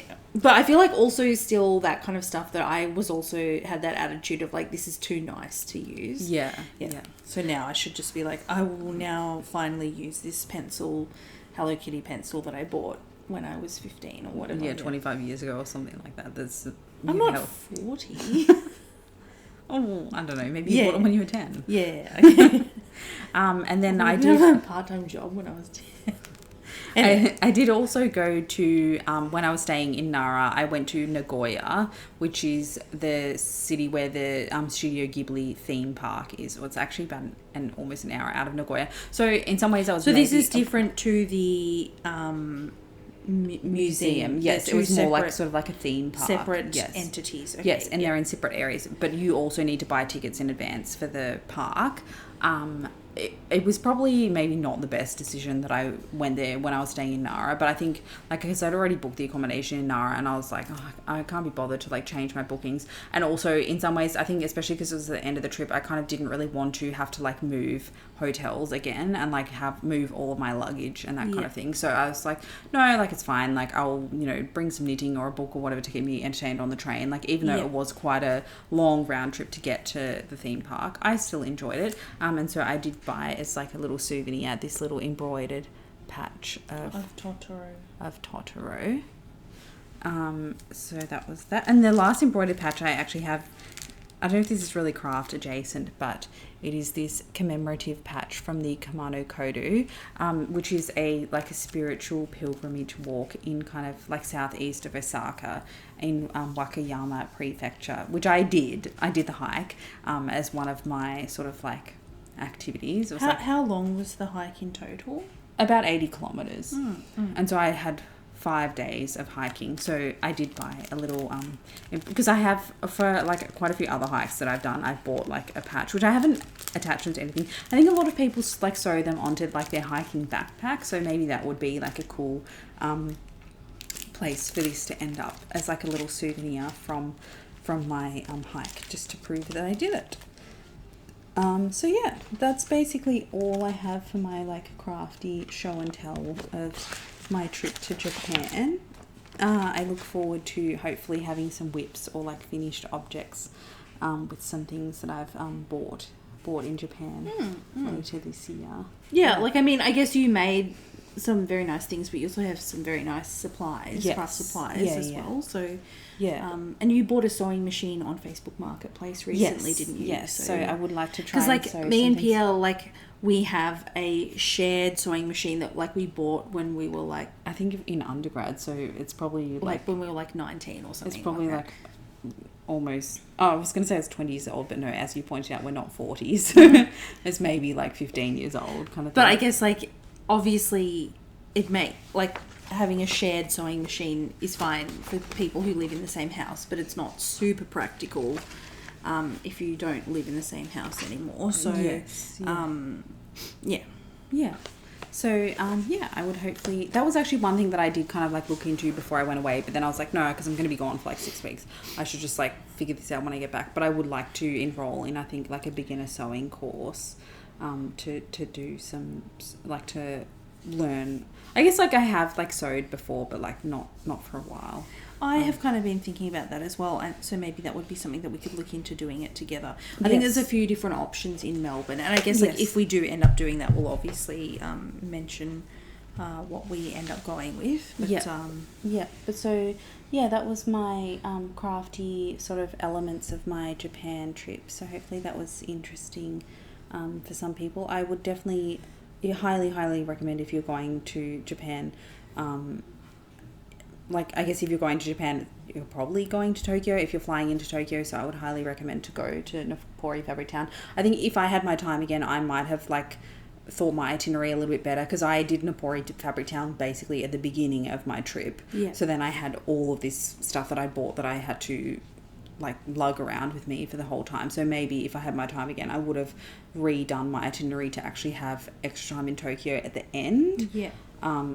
So I think if you have flexibility in your itinerary, that probably would be a good idea, just because like that kind of like fabric, like it just takes up a lot of room. Yeah, because it's not heavy, but it's bulky. Yeah, it's not heavy, but it's bulky. I guess it's also the kind of thing that if you were doing some touring around and then coming back to Tokyo at the end, you could potentially like ask your hotel if they could store your luggage for you. And something that I also like found out in Japan, that they have a very good, efficient, not very expensive system of luggage forwarding. So it is quite easy to get your luggage forwarded from like one city to the next, so you don't have to bring it with you on the trains. That I guess if you've got a lot of purchases that you're transporting around, that can make your life a little bit a little bit Well, easier. because then I guess like you could actually just have it forwarded to your final destination. And yeah, like if it was stuff that you weren't planning to use, I don't know, like maybe some hotels, if you were going to store it there for like an extended period of time, they might charge you a fee. Yeah. Like I think I forwarded when I was doing the hike, I obviously just had like a small duffel bag with, you know, like some toiletries and clothes and pajamas, whatever, that got forwarded between each like destination on the hike, and then I just had a day pack for the actual like hiking. But like my big bag with like all of my souvenirs, I actually sent that from Osaka to Nara, and the hotel in Nara, I think they originally said they would charge me like 500 yen per day, so about $5 a day, to store the bag. Which I mean, that's not much. Like No, but then when I got there, I was like, oh, and I also need to pay the baggage storage fee, and they were like, oh no, it's fine, don't worry about it. So I don't know if that maybe it just depends, like if their luggage storage is not very full, they don't charge you, or like because it had only been there for like 3 days or something, they didn't charge me. I feel like in a few, I haven't done any overseas travel for a while, but I remember like a few places in Central America, like in Guatemala and stuff, when I like stored luggage somewhere for a few days, and I was like, is there a fee for this? And they're like, no, just if you wouldn't mind like giving a good review on TripAdvisor. Oh, okay. Like, yeah. I mean, I suppose that, it's something that is helpful for people to know if they're planning to stay somewhere, that this place does offer like luggage storage as like a service. So yeah, that would be another option, I guess, if you were doing that. And thankfully also, like, I was a bit worried when I got to the airport, because I flew from Osaka to Tokyo and then Tokyo to home, that I definitely had about 32 kilos all up. And like, I know the baggage allowance for international flights is 30 kilos, so I was a little bit over that anyway, but I was well and truly over the 20 kilos for domestic, but they didn't ask me to pay any extra, so that was kind of lucky as well. I guess maybe like they just already have an idea of like other people that have checked in, like how full the plane is. I don't know. Yeah, I mean, I guess just like in general, if you're thinking like all of this like craft supplies is very cheap to buy in Japan, but it's not that cheap. It could be expensive if you have to pay a lot for extra. And I guess like you didn't get whacked with any sort of like import fees, but I guess like maybe that depends as well on like your like customs and immigration in your home country as well. When you're coming back into Australia. I mean, I don't think any of the stuff that you bought would be considered a commercial quantity, but I guess that's just one other thing to think about. Yeah. And I know like international postage from Japan is quite expensive, because that was something that I did also look into, like if I had bought a lot of stuff, like should I just like ship it home?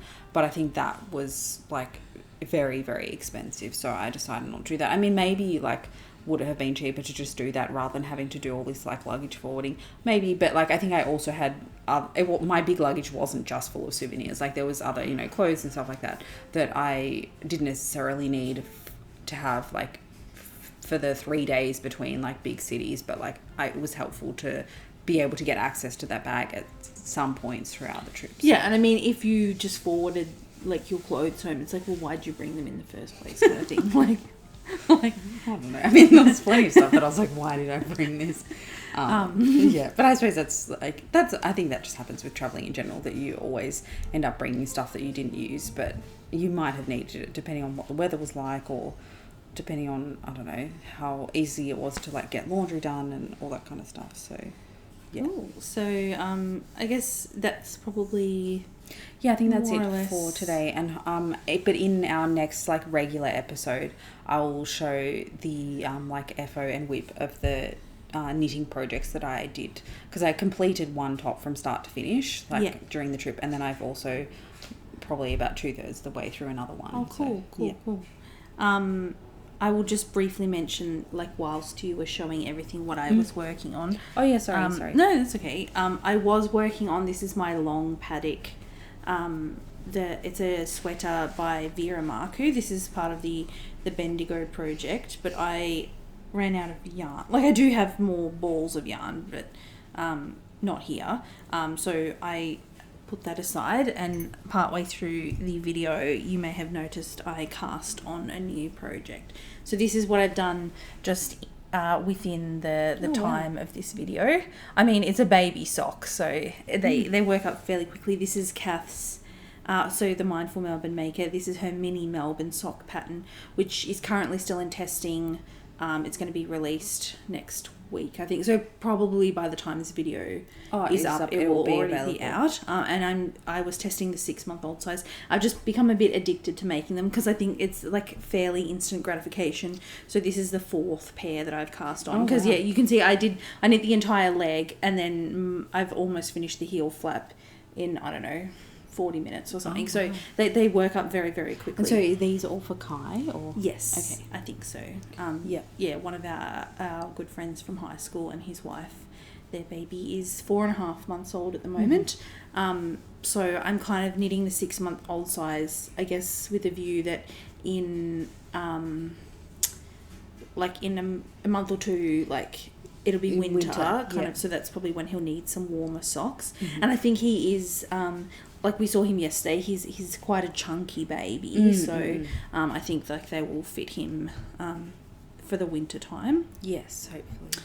So yeah, that's what I was working on. And these are good because I think the 6-month-old size, each pair of socks takes about 16 to 18 grams of fingering weight yarn. So it just means that because for me, if I knit a pair of socks for myself, I usually end up with about 20 to 30 grams left over. So it's a good project to use like the rest of a skein of sock yarn that I've knitted a pair of socks for myself. I can get a pair of baby socks and a pair of adult socks out of 100 grams. Out of one skein. Without any problems. So that's what I was working away on in the background as Pia shared all of her very exciting new acquisitions and adventures. And I was also drinking some yuzu sparkling water, which yuzu is popular in Japan. A citrus fruit that is not originally from Japan. No, I think it's from the Himalayas. But it's extremely popular in Japan.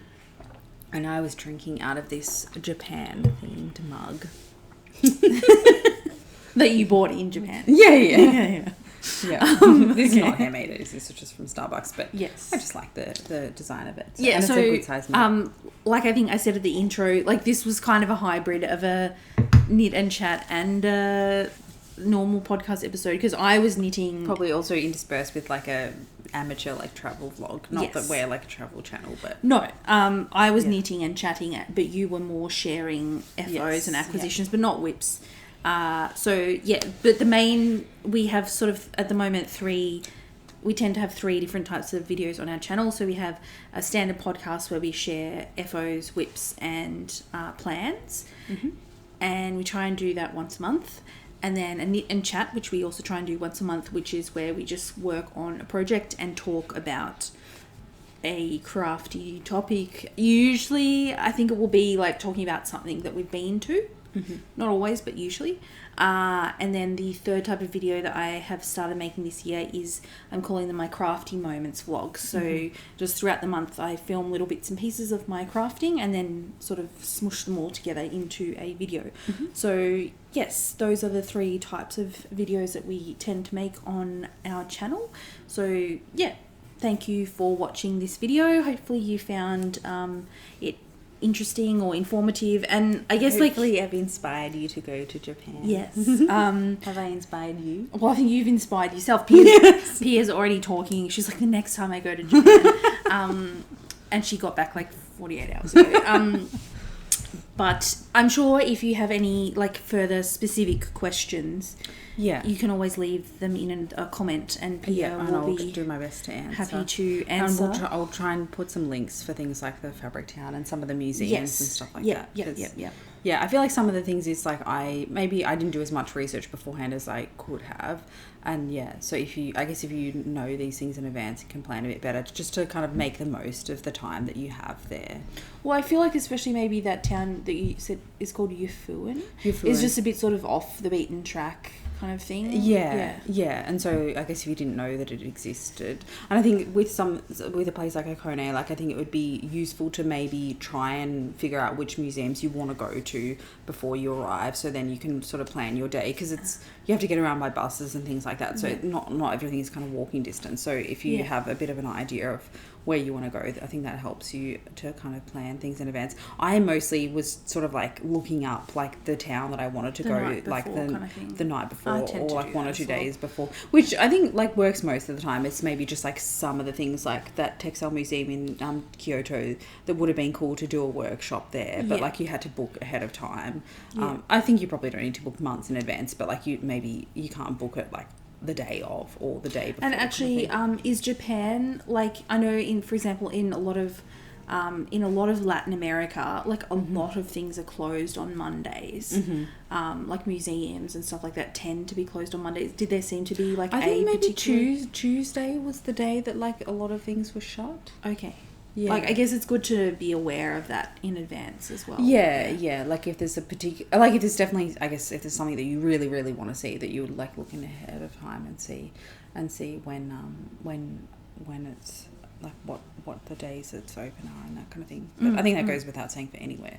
But I guess, yeah, we probably should wrap it up there. Yeah. And We'll Pierre's see got a you bit next. of Pierre's got a bit of gardening to do because I'm not very good at gardening. So I don't know, it's like 4:00. I don't know if I'm going to get much gardening done now. before it gets dark. Anyways, yes, but thank you very much for watching. And if you did like the video, please give us a thumbs up. If you are interested to see, I guess, what Pierre ends up making with a lot of her fabrics, then be sure to subscribe because it will hopefully reappear in a future episode. Yes. And Until then, we wish you happy stitching. Do you know, I how to should have say said that how in to Japanese? say that in Japanese. No, I should have okay. done. Well, happy stitching. Sayonara. That's like goodbye. Bye.